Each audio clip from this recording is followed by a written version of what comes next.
Hello students, in this video we're looking at reflecting points across any sort of line that goes through the origin. So we've got reflection across the y-axis is mapped with -1, 0 because we're making the x-coordinates negative. But if I want to just reflect around the line y equals x, sorry, not y equals x, any line y equals tan alpha x, so any line with a slope of tan alpha. So let's think about what that would look like. So I'm going to put in an image here, and I'm going to start by making my alpha be short, because as much as I can keep it in quadrant 1, it helps me to visualize. So I'm going to put alpha down here. And I'm going to think about my general transformation of 1, 0. So if I reflect that across this line, then really what I'm doing is looking at going perpendicularly across this line. So this is going to be my reflection point. I've got a 90-degree angle here. These lengths are the same.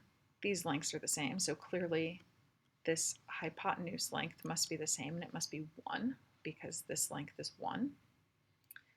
And then if this angle is alpha, then I've also got an alpha here. So this transformation is pretty easy. This is going to be cos 2 alpha and sine 2 alpha. So basically we said the transformation of 1, 0 leads us to cos 2 alpha, sine 2 alpha. But now let's look at reflecting my 0, 1 vector. So this time I'm going to draw my angle to be taller because, again, I want to try and keep it in quadrant 1 to visualize. So this whole angle here is alpha. So this angle here must be pi over 2 minus alpha because I know that that's a right angle.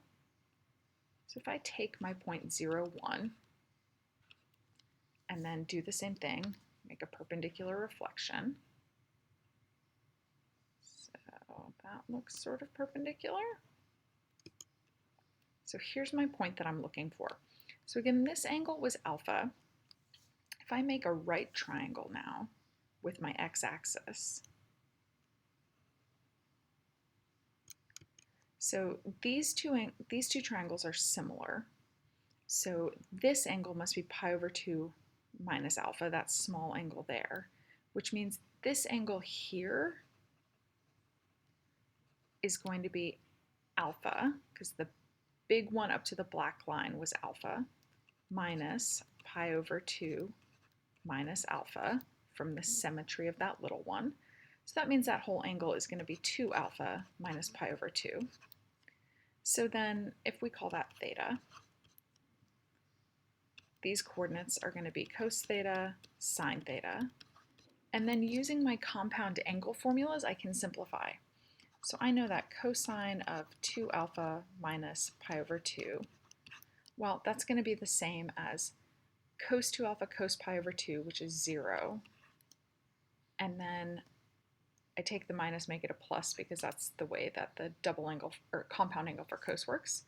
And I'll get sine 2 alpha sine pi over 2. Well, sine pi over 2 is 1, so this just becomes sine 2 alpha. And then similarly,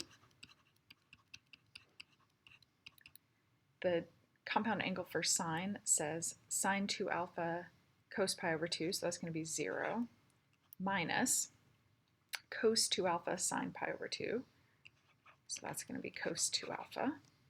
So now we've said that our transformation of the point 0, 1 becomes sine 2 alpha negative cos 2 alpha.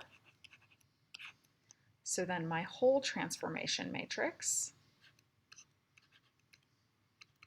when I reflect across the line tan alpha x, so across the line with a slope of tan alpha, I end up with cos 2 alpha, sine 2 alpha, sine 2 alpha, negative cos 2 alpha.